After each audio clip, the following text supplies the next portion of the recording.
Matapos ang big comeback ng BTS nitong Marso sa pag-launch ng kanilang album na Arirang, muling pinatunayan ng pop icons ang kanilang global dominance sa kanilang sold-out world tour. Sa gitna ng kanilang successful world tour, inanunsyo kahapon ng BTS na hindi sila lalahok sa 69th Grammy Awards. Pare-pareho ang post ng members sa kani-kanilang IG account. Sana raw ay makilala ang kanilang musika sa kung ano talaga ito nang hindi nakakategorize sa region o language. Nagpasalamat din sila sa suporta ng kanilang fans, ang ARMY. Bago nito, inanunsyo ng Record Academy na magkakaroon ng bagong 5 category sa Grammys, kabilang ang Best Asian Pop Music Performance.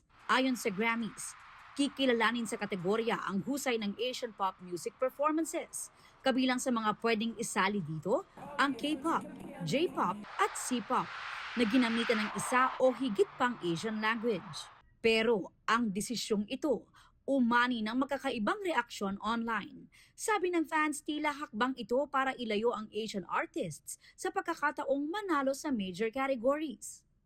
Ang CEO ng Grammys na si Harvey Mason Jr., ikinalulungkot daw ang desisyon ng BTS. Gayunman bilang isang music creator, kinikilala at nirerespeto niya ang kanilang pasya.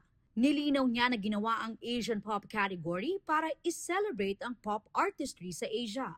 Kung mas maramian niya ang kategorya ay mas maraming artist ang mabibigyan ng pagkilala. Ang pag-submit din daw sa bagong categories ay di nangangahulugang hindi na sila pwedeng magsumite o mapili sa general field categories. 5 beses nang nanominate ang BTS sa Grammys pero hindi pa nananalo. At 3 beses na ring nag-perform sa award ceremony. Bago nito, may ibang artists na ring nag-boycott sa Grammys tulad ni Drake at The Weeknd. Aubrey Carampel, updated sa Showbiz Happenings.